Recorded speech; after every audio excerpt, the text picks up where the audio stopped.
Let's look at the weekend because brunch doesn't have to be intimidating. Do-it-yourself lifestyle expert Taylor Kaye is going to take us through some of the very easy steps to make it simple. Good morning.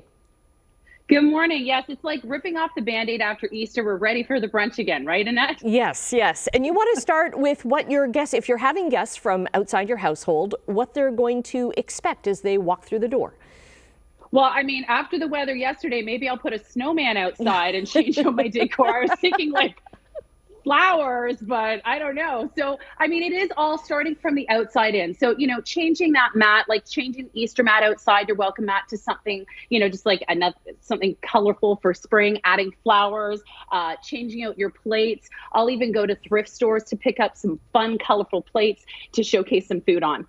Okay. And then what's the next step?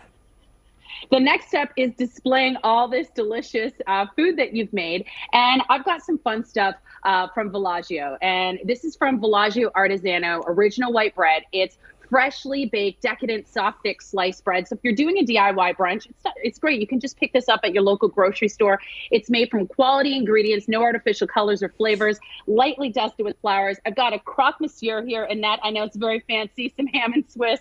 I've got French toast, thick French toast. And I got all of these recipes at Villaggio.ca. And the cool thing, what Villaggio is doing, Bimbo Canada, the manufacturer of Villaggio bread, they're committed to sustainability, and they're the first commercial bread manufacturer in North America to transition from the plastic tags to cardboard bag clips on all of their bread products. Yeah, they're we had that story earlier this week. That's pretty cool. Because you think, what do you do with those little tags? Well, I've got a Pinterest board dedicated to those plastic tags, of course, with all my DIYs. Yes. So I will take yours because they'll be gone by June, but it's 100% recyclable and compostable in the Hamilton municipal system. And again, it'll be done by June. They'll have all of these cute cardboard tags by June on all their bread products. Okay, very cool. So I like brunch because it's breakfast food for the most part, lunch food. You can do all kinds of things. What are some of the recipes that you've got? Okay, so from the croque monsieur to the French toast to then I even have a DIY waffle station, because as a hostess, you want to enjoy the brunch as well. You don't want to be serving people all the time, and especially if people are bringing their kids. I have fun stuff like, a waffle station for them. These little waffle makers you can pick up at any local store, and they're really hot right now on TikTok and Instagram and social media. And they're just these mini ones in that the kids can have fun. And again, parents can monitor, but have like fresh strawberries, blueberries. I like my sweet boards. You know me, I think I've said before, I do have a palate of a 6-year-old, so I'll have a candy board.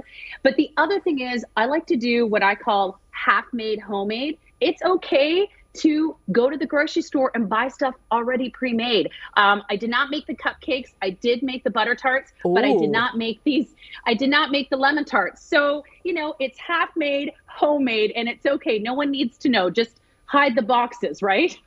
Exactly. Recycle them. What about a cheese board? So the cheese board, you don't want to go all crazy. This is not the day to try, some wild buffalo hot cheese on your board. Go with what you know. Pick like a nice soft cheese, like a brie, a blue cheese, and then a cheddar cheese, and then go all out with the crackers. I'll even put gluten-free crackers on there, of course, you want to have, and you can have some dairy-free cheese as well for your guests. And then the other thing is just grabbing little signs, again, at the bargain store, dollar store, that you can place on the cheese so that your guests know, what the cheese is. And then maybe you put a sign saying no double dipping too, right? Exactly. Especially if you've got little hands in there. Exactly. My kids like to do that. We're like, no, but just have fun, add some color. And like I said, grab some plates at some of your local thrift stores and add it doesn't have to be all matchy for your brunch. And let the hostess, if you are going to a brunch, I will say, maybe it's a great idea to bring a cheese board or something different, or different types of cheese if it's like a DIY brunch. That's a great idea. And then what time do you normally start your brunch?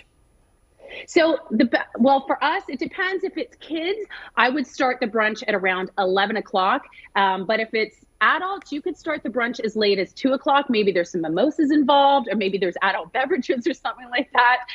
But when you are having younger kids over, start the brunch at 11 o'clock. Okay. Always great to have you back on the show. So we'll get all the info up at our website, chch.com. Happy brunching. Thank you.